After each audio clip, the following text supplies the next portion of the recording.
자, 오늘 교회력으로 성령 강림절후 네 번째 주일입니다. 성령의 임재와 충만함이 여러분의 삶 속에 넘쳐나기를 간절히 기도합니다. 자, 오늘 우리가 함께한 본문은 마태복음 10장의 본문이었습니다. 어떤 내용을 읽으셨는지 혹시 기억이 나십니까? 네. 그런데 오늘 본문은 우리가 이해하는 데 있어서 또 마음에 받아들이는 데 있어서 불편한 내용들을 담고 있습니다. 왜냐하면 본문의 내용들이 뭔가 강요하는 느낌이 들기도 하고 우리의 상식에 기반했을 때 조금 불편하게 느껴지는 그러한 내용들을 담고 있기 때문이죠. 자, 오늘 본문은 크게 두 단락으로 나누어집니다. 첫 번째 단락은 24절부터 33절까지인데 그 단락을 이해하기에 가장 좀 적합한 구절이 28절에 나옵니다. 제가 읽어드릴게요. 몸은 죽여도 영혼은 능히 죽이지 못하는 자들을 두려워하지 말고 오직 몸과 영혼을 능히 지옥에 넣을 수 있는 일을 두려워하라라고 말씀하고 있죠. 조금 강요하는 느낌이 들잖아요. 그런 느낌의 구절이라고 할 수가 있죠. 자, 그리고 두 번째 단락은 34절부터 39절까지인데 또 이 단락을 좀 이해할 수 있는 구절의 말씀이 35절이라고 할 수가 있는데 이렇게 말씀을 하고 있어요. 예수님이 온 것은 사람이 그 아버지와 딸이 어머니와 며느리가 시어머니와 불화하게 하려 함이니 라고 말씀하고 있어요.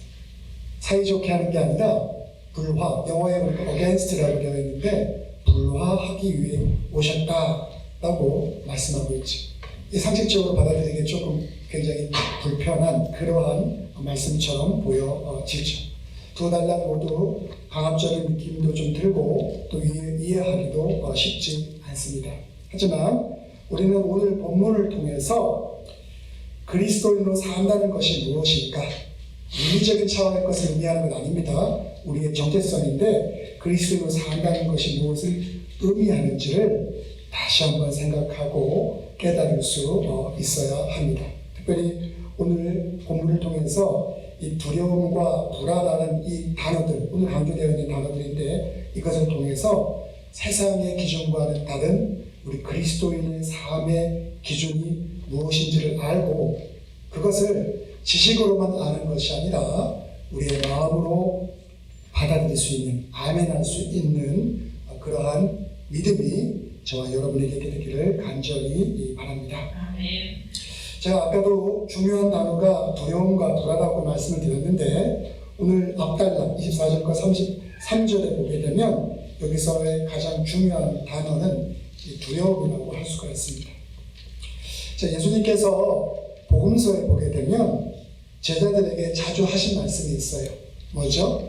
Don't be afraid. 두려워하지 말아라 라는 말씀을 많이 하셨어요. 왜냐하면 걱정이 많고 어려움이 많을 때 항상 제자들이 그것에 대해서 걱정하고 두려워하니까 그러지 마, 두려워하지 마라 라는 말씀을 자주 하셨죠.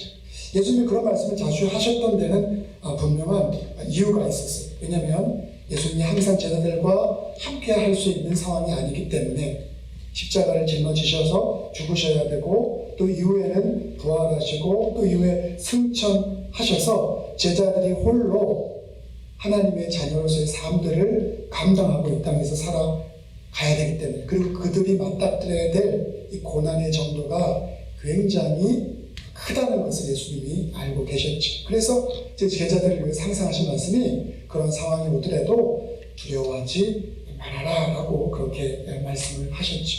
자, 오늘 본문에 보니까 24절과 25절에 이렇게 예수님께서 말씀을 하고 계세요. 뭐라고 말씀하시냐면 제자가 그 선생보다 또는 종이 그 상전보다 높지 못하나니 제자가 그 선생과 같고 종이 그 상전과 같으면 조카도다. 집주인을 바알세불이라 하였거든 하물며 그 집 사람들이야라고 말씀을 하셨습니다. 자, 이것을 좀 이해하기가 어려운 구절이라고 할 수 있는데 예수님의 공생의 기간 동안에 예수님을 따르는 사람들도 있었지만 예수님에 대해서 반감을 가지고 예수님을 비난하는 사람들이 있었는데, 그 사람들이 자주 사용하던 예수님에 대한 비난의 이야기가 무엇이냐면 예수님을 바알세불이라고 칭했어요. 이 바알세불이 무슨 뜻이냐? 문자적으로 얘기하면 파리죠. 파리, 날아다니는 곤충 파리. 파리의 군주. 하지만 의미적으로는 악마의 왕자라는 그러한 의미를 담고 있죠. 그리고 예수님에 대해서는 악마의 우두머리라고 비난하면서 예수님을 따르는 그 제자들에 대해서는 뭐라고 얘기했냐면 이 바알세불의 졸개들이다, 신벌들이다라는 그러한 비난을 했죠. 그래서 예수님의 공생 기간 동안 예수님을 따라 살아간다는 것은, 그분의 제자가 된다는 것은 어떤 의미냐면 예수님을 미워하고 비난하는 사람들의 비난의 대상이 된다는 거였어요. 그것을 감수해야 되는 존재가 예수님의 제자다. 또 다른 의미로 어떤 것이냐면 주님과 예수님의 제자는 하나의 운명 공동체가 되는 것을 의미했죠. 그리고 이러한 비난과 예수님과 예수님의 제자들에 대한 위협은 예수님 때에만 머무는 것이 아니라 예수님 그 이후에 초기 기독교인의 삶까지도 계속해서 이어지게 되는 것을 우리는 기독교의 역사 가운데서 확인할 수가 있죠. 초기 기독교의 역사에 보게 되면 그리스도인들은 로마 제국의 핍박으로 인해서 죽임을 당하거나 고난을 당했으며, 그로 인해서 자신들의 신앙을 포기해야 되는 그러한 상황에 놓이기도 하였죠. 그러니까 예수님께서 그 모든 것을 다 알고 계셨기 때문에 신앙 안에서 굳건히 그들의 믿음을 지키기를 바라셨기 때문에 그들에게 뭐라고 말씀하셨냐면 두려워하지 말아라라고 말씀을 하셨죠. 자, 예전에 초기 기독교인들이 살았던 시대에, 로마 시대의 그러한 기독교에 대한 핍박은 오늘날 사라졌죠. 물론 공산주의 국가에서는 신앙의 자유가 없어서 그러한 핍박을 경험하는 경우도 있지만 적어도 우리가 사는 이 세상에서는 그러한 핍박을 우리는 경험하지는 않죠. 그럼에도 불구하고 우리의 삶 가운데 두려움이라는 이 실존적인 문제가 여러분 사라졌습니까? 아니면 그렇지 않습니까? 여러분, 저는 일주일간 살면서 그 걱정거리 때문에 좀 두렵다 라는 그런 생각 들어본 적 있으세요? 없으세요? 일주일간 너무 잘 사셨습니까? 내가 돈이 좀 필요한데 돈이 없어서 좀 걱정이다. 돈 쓸 일은 많은데 돈 들어올 때는 별로 없고, 내가 건강이 안 좋아서 이 건강 때문에 참 내가 근심과 걱정이 된다. 내가 자녀가 있는데 잘 지냈던 자녀가 갑자기 여러 가지 어려움이 있어서 그 자녀들 때문에 참 여러 가지 신경 쓰이는 일들이 많다. 그 밖에도 우리의 신경을 건드리는 수많은 일들이 우리의 삶 속에서 얼마나 빈번하게 자주 일어납니까? 그리고 우리는 그것에 대해서 걱정과 두려움을 경험하고 살아갈 때가 많이 있죠. 그런 실존적인 문제는 잘 해결되지가 않습니다. 그래서 예수님은 오늘 본문 28절에서 우리들에게 이렇게 말씀을 하세요. 예수님의 말씀이에요. 이렇게 말씀하세요. 몸은 죽여도 영혼은 능히 죽이지 못하는 자들을 두려워하지 말고 오직 몸과 영혼을 능히 지옥에 멸하실 수 있는 이를 두려워하라라고 말씀하고 있죠. 자, 이 구절의 이 말씀은 1차적으로는 이 말씀을 듣는 제자들에게 하신 말씀이고 2차적으로는 실존적인 두려움을 경험하고 살아가는 오늘날의 우리들에게 하고 있는 말씀이기도 하죠. 자, 그렇다면 여러분들에게 묻습니다. 우리의 삶에서 몸은 죽여도 영혼은 능히 죽이지 못하는 자들은 과연 누구일까요? 여러 가지 생각할 수가 있겠지만 저는 이것에 대해서 세상의 힘과 권력을 가진 자들이라고 말씀하고 싶습니다. 예수님 살았던 당시에는 로마의 힘센 권력자들이었고 우리가 사는 세상에서는 돈과 권력을 가진 사람들이라고 할 수 있습니다. 그런데 예수님이 오늘 아까 그 방금 전에 구절에서 뭐라고 말씀하셨냐면 세상에서 가장 힘센 권력자도 힘이 있거나 돈이 있어도 그들은 영혼을 죽일 수 없다라고 말씀하시고 있는 거예요.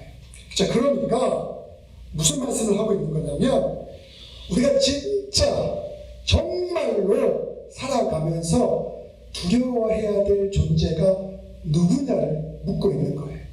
돈과 권력, 우리가 그것 때문에 걱정할 때가 많은데 그것을 가지고 있는 사람들에 대해서 두려워하고 걱정해야 될 것이냐, 아니면 우리의 육신과 우리의 영까지도 능히 멸해서 지옥으로 우리를 떨어뜨릴 수 있는 이 세상을 창조하신 우리의 아버지 하나님에 대한 두려움을 갖고 믿음으로 살아가야 될 것인가를 우리들에게 묻고 있는 것이죠. 여러분 어떻습니까? 우리가 믿는 하나님, 사랑의 하나님이라고 고백하지만 하나님에 대한 두려움이 우리의 삶 속에서 있습니까? 아니면 하나님보다는 돈, 힘, 그것들을 가지고 있는 사람들, 그 존재에 대해서 우리 두려워하고 살아가고 있지는 않습니까? 여러분들 마음으로 그것을 답해 보시기 바랍니다. 자, 그런데 이런 예수님의 말씀에 대해서 여러분 어떠신지 모르겠지만 세상에 어떤 사람들은 관심이 없어요. 하나님을 두려워하라고? 뭐 하나님을 왜 두려워해야 되는데? 라고 생각하는 사람도 있고, 또 예수님의 말씀에 대해서 동의하지 않기도 하지. 심지어 그 말에 대해서 무시하고 멸시하기까지도 합니다. 돈이 최고야. 그래서 돈 가지고 권력도 사고 그 권력으로 내 마음대로 가는 사람들을 조종할 수가 있어. 그것이 살아가는 데 있어서 최고의 가치이고 그것을 꼭 얻을 수 있어야 돼. 적어도 그것이 최고의 가치가 아니다 할지 모르지만 그게 굉장히 중요한 것이기 때문에 그거를 많이 얻고 소유하기 위해서 최선을 다해서 노력하는 것, 그거 굉장히 우리 인생에 있어서 중요한 거야. 하나님보다 중요한 거야 라고 혹시 생각하고 살아가지는 않습니까? 근데 세상에는 그런 생각을 가지고 살아가는 이들이 많이 있다는 것이죠. 그런데 그렇게 생각하고 살아가는 사람들은 왜 그런 방식으로 생각을 하는 것일까요? 바로 이 세상을 지배하는 것은 돈과 권력이라는 데 대해서 동의하기 때문이죠. 그것이 맞아, 나의 가치는 그것이야 라고 동의하기 때문에 그렇지. 돈과 권력이 우리의 삶의 진정한 행복을 보장한다고 믿기 때문이죠. 그래서 그러한 것을 추구하고 살아가죠. 올해 우리 교우분들이 한국에 여행하시는 분들이 많았는데 막 들어보니까 14시간, 16시간 막 비행해서 힘들었다고 얘기하는데 돈 많으면 퍼스트 클래스 앉을 수 있고 더 좋은 비즈니스 클래스 앉아가지고 갈 수 있잖아요. 돈 있으면 되게 편하고 좋잖아요. 돈 있으면 내가 좋아하는 사람한테 맛있는 거 사줘가지고 야 내가 이렇게 베푸는 거 좋아하는 사람이야 라고 좀 한번 생색내기 같은 것도 한번 해볼 수 있고, 돈 있으면 자녀들에게 해주고 싶은 것도 마음껏 해줄 수 있잖아요. 권력 있고 힘 있으면 사람들이 나를 우러러보고 또 그것 때문에 나를 따르고 하는 것도 우리가 즐길 수 있잖아요. 그럼 돈과 권력이 우리의 삶 가운데서 얼마나 필요한 것이고 때로는 그리고 그것이 얼마나 큰 영향을 우리들에게 미치고 있는지 우리는 다 알고 있어요. 하지만 그럼에도 불구하고 과연 그것이 돈과 권력이라는 것이 우리의 모든 행복을 보장해 줄 수 있는 것인가? 그리고 그것이 하나님보다 더 가치 있는 것인가? 우리 이것에 대해서 솔직하게 답해 볼 수 있어야 할 것입니다. 자, 그래서 그런 것이 가치 있다, 너무 중요하다라고 이렇게 전적으로 믿는 사람들에게 있어서 돈과 권력에서 자신들이 멀어지게 되는 것은 그들에게 두려움을 주는 이유가 되는 것이죠. 그렇다면 우리가 이러한 것으로부터 어떻게 조금이나마 자유로워질 수 있겠습니까? 저는 여러분 그것에 대해서 우리의 영혼을 성령의 충만함으로 채워나가는 것이라고 믿습니다.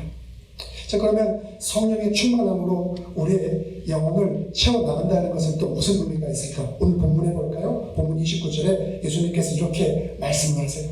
참새 두 마리가 한 아사리온에 팔리지 않느냐?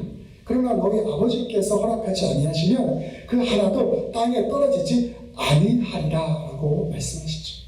이 참새라는 것은, 이 구절에서 나온 참새라는 것은 세상에 보잘것없는 그러한 하찮은 것, 평범한 것, 이런 것을 상징하고 있죠. 근데 그것조차도 주님이 허락하지 않으면 땅에 떨어지지 않는다라고 말씀하고 있어요. 이 구절이 우리에게 말씀하고자 하는 것은 이 세상을 통치하시고 다스리시는 그 주권이, 그 주인이 누구냐라는 사실을 우리들에게 말씀하고 있어요. 여러분, 세상을 통치하시고 다스리는 분이 누구십니까? 주님입니까? 돈입니까? 권력입니까? 아니면 그 무엇입니까? 여러분, 무엇이라고 생각하십니까? 여러분, 그것을 주님이라고 확실하게 단호하게 믿음으로 고백할 수 있습니까? 그래서 주님이 이 모든 것을 통치한다라고 말씀을 하시죠. 그러면서 이렇게 우리에게 묻는 거예요. 자, 그렇다면 너희가 주님이 내 세상의 모든 것을 통치한다고 정말로 믿는다면 세상에 힘이 있는 사람들에게 인정을 받는 것과 세상의 모든 것을 통치하시고 다스리시는 주님으로부터 인정받는 것 중에서 어느 것이 더 중요한 것인지 한번 생각해보고 답해보아라 라고 우리들에게 묻고 있는 것이죠. 만약에 우리가 주님이 세상을 통치하는 분이라고 진심으로 그것을 인정하고 믿는다면 우리 삶 속에 가장 하찮은 일 속에서도, 그 하찮게 보이는 것 속에서도 주님이 일하시는 것을 경험할 수 있습니다. 여러분, 제가 최근에 한국의 어떤 그 기사 내용을 하나 보니까 임희정이라고 하는 광주 MBC 아나운서가 있어요. 이 사람이 갑자기 좀 그 기사에 왔다 갔다 하는데 왜 그 기사가 뜨나 이렇게 살펴보니까 이 임희정 씨가 광주 MBC에 근무하다가 지금은 프리랜서로 활동하고 있는 아나운서인데 자기 아버지가 막노동하는 출신이라는 것을 고백을 했어요. 그걸 자랑스럽게. 그랬더니 그게 뜬 거예요. 왜 그게 떴겠습니까? 보통 아나운서 하면 그래도 부모들이 좀 한국에서는 잘난 사람들 아닙니까? 그리고 한국 사람들 아나운서 부모가 막노동하는 출신이라 그러면 창피해서 그거 잘 안 밝히려고 하는데 이 이미정 씨라는 사람은 그걸 떳떳하게 자랑스럽게 밝힌 거예요. 그러니까 그게 이슈가 돼가지고 와, 이런 아나운서도 있네? 그렇게 된 거예요. 그게 뭘 반증하는 겁니까? 우리 사회가 가치 있고 가치 없는 것에 대한 기준을 분명히 나눠놓고 변호사나 의사나 전문직이나 그런 것들은 뭔가 대화를 것 같고 그렇지 못한 것들에 대해서는 별거네? 라고 하는 그런 생각들이 있다는 것을 역설적으로 보여주는 것이죠. 우리는 귀한 것, 하찮은 것, 이런 것들을 사회적 기준에 의해서 돈을 많이 벌거나 그게 명예스러운 것이거나 다른 사람들이 인정해 주는 것을 통해서 그것을 우리는 만들어 놓지. 그리고 서로 판단하지. 하지만 하나님의 주권을 온전하게 인정하게 될 때 우리가 보여진 그 하찮은 것 속에서 가장 귀하고 소중한 것 또한 경험되어지고 발견되어진다는 것이죠. 내가 막노동을 해도 사람들이 멸시하는 어떤 것을 하더라도 하나님 안에서 자기의 가치를 발견한 사람들은 그 안에서 기쁨과 존재의 가치를 발견한다는 것이죠. 그런 의미를 담고 있는 것이죠. 제가 이렇게 얘기하니까 그러면 목사님 정말 작은 삶의 작은 것 중에서 정말 주님이 일하시는 것을 경험하고 그래서 세상의 힘과 권력을 가진 것들을 두려워하지 않고 자유함으로 정말 그리스도인들이 살아갈 수 있는 겁니까? 여러분, 그런 물음표를 갖게 되지 않습니까? 정말 그렇게 살 수 있을까요? 목사님이 정말 그렇게 사세요? 여러분 어떻게 답하시겠습니까? 여러분이라면 감히 저는 이렇게 답을 합니다. 예수에게서 우리 삶의 기쁨과 우리의 존재의 이유를 발견할 수 있다면 우리는 이런 삶을 살아갈 수 있습니다. 그렇다면 우리가 예수 안에서 우리의 삶의 기쁨과 존재의 이유를 발견할 수 있을까요? 오늘 보면 37절 이렇게 말씀하고 있어요. 아버지나 어머니를 나보다 더 사랑하는 자는 내게 합당하지 아니하고 아들이나 딸을 나보다 더 사랑하는 자도 내게 합당하지 아니하다 라고 말씀합니다. 너무나 오해하기 쉬운 그리고 이해하기 어려운 구절이죠.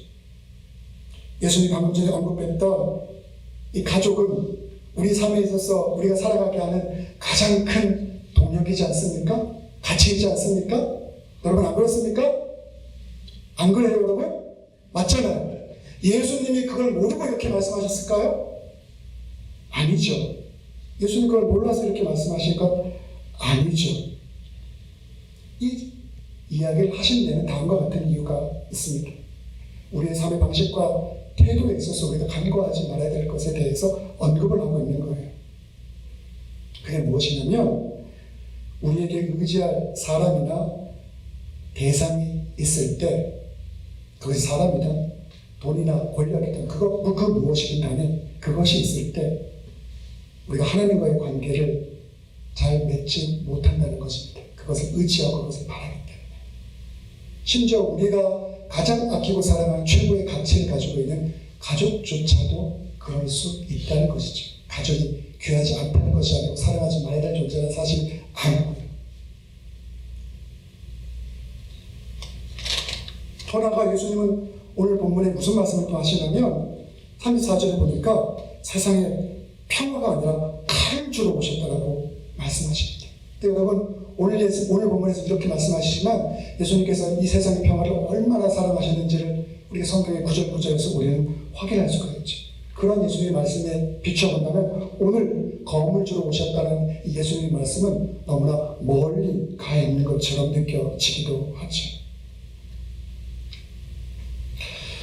그런데 이 말씀을 이해하기 위해서 그리스도인의 삶이 무엇인지를 우리가 한번 생각해 보아야 합니다. 우리의 삶 가운데 하나님의 나라가 가까이 왔다면 예수님이 하나님의 나라를 선포하지 않으셨습니까?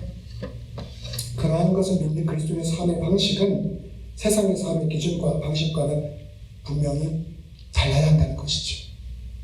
우리가 그리스도인이라면 세상 사람들이 살아가는 삶의 방식과 동일한 방식을 갖고 살아가서는 안 된다는 것을 분명하게 말씀하고 있는 것이죠. 자, 그렇다면 그것을 우리는 어떻게 우리의 삶 속에서 조금 더 구체적으로 이해할 수 있습니까? 라고 질문한다면 저는 그것에 대해서 이렇게 말씀하고 싶어요. 우리가 우리의 삶의 방식과 태도라는 것이 세상으로부터 인정받는 것에 대해서 얼마나 많이 집착하느냐 아니면 그렇지 않느냐 이것에 대해서 우리의 삶들을 한번 평가해보면 우리가 하나님 나라를 정말 가까이 왔다라고 믿는 믿음으로 사는지 아니면 그렇지 않은지를 우리는 확인할 수가 있다는 것이죠. 그리스도인은 이 땅의 삶 속에서 성실하고 최선을 다해서 살아가야 하지만 이 땅의 삶에 집착하고 살아가는 존재들이 아니죠. 그것을 오늘 본문은 분명하게 말씀하는데 39절에서 이렇게 예수님이 말씀하고 있어요. 자기 목숨을 얻는 자는 잃을 것이요 나를 위하여 예수 그리스도를 위하여 자기 목숨을 잃는 자는 얻으리라 라고 말씀하고 있죠. 주님은 우리에게 있어서 생명을 얻고 구원을 받을 수 있는 유일한 길이라는 사실을 분명하게 말씀해주고 있는 것이죠. 여러분 정말 이것을 믿습니까?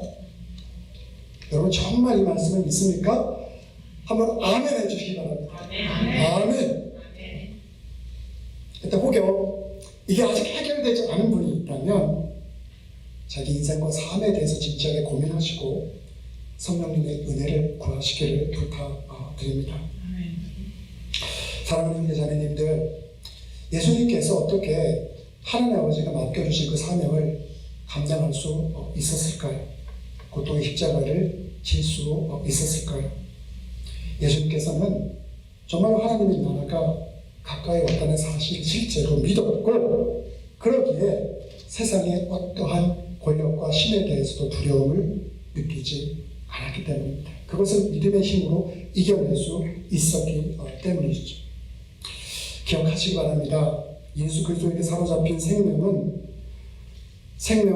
사람들은 생명을 얻었기에 몸을 죽여도 영혼을 죽이지 못하는 자들을 두려워하지 않습니다. 저와 여러분도 그러한 그리스도인이 되기를 간절히 바랍니다. 우리는 그리스도인은 예수 그리스도의 사랑의 능력을 통해서 세상을 이긴 사람들이죠. 이제 말씀을 좀 정리하고자 합니다. 주님이 오늘 우리들에게 부탁하고 있는 것은 바쁜 세상의 일상에서 그 생活의 기준에서 물러나서 주님과 깊은 교제의 시간을 갖기를 우리들에게 요청하십니다. 그리고 주님은 우리에게 묻고 있죠. 우리가 우리 삶 속에서 무엇에 대하여 두려워하는가? 여러분 무엇에 대해서 여러분의 삶 속에서 두려워하십니까? 그리고 그 두려움을 해소하기 위해서 우리가 여러분이 제가 의지하고 있는 것이 무엇인지 살펴보라고 하십니다. 돈입니까? 명예입니까? 권력입니까? 가족입니까? 아니면 그 다른 그 무엇입니까? 그리고 주님 우리에게 더 뭐라고 말씀하시냐면 주님 안에서 예수 그리스도 안에서 기쁨과 우리 삶의 존재의 이유를 발견하라고 하십니다. 그리고 그것을 발견한 사람은 우리 삶에 작고 하찮게 보이는 일에서도 주님이 일하는 것을 경험할 수 있다라고 우리들에게 약속을 하고 있는 것이죠. 그리스도의 삶의 행복의 시작과 기초는 돈, 명예, 권력의 소유 여부가 아니라 주님이 우리의 삶을 통치하고 함께 하느냐 있다는 사실을 여러분 잊지 말고 믿음으로 사는 모두가 되기를 간절히 바랍니다. 기도하겠습니다. 사랑과 은혜가 많으신 아버지 하나님, 오늘 이 말씀이 우리에게 믿음으로 와닿게 되기를 간절히 바랍니다. 그래서 우리 삶 속에서 우리가 의지할 바 예수 그리스도 한 분밖에 없음을 믿음으로 고백하고 예수님을 의지함을 통해서 우리가 삶의 충만함을 얻어서 우리 삶 가운데 두려움이 아닌 충만함과 기쁨으로 존재의 의미를 발견하며 살아갈 수 있는 저희 모두가 되어질 수 있도록 복 내려 주시옵소서. 이 모든 말씀 예수님의 이름으로 기도드렸사옵나이다.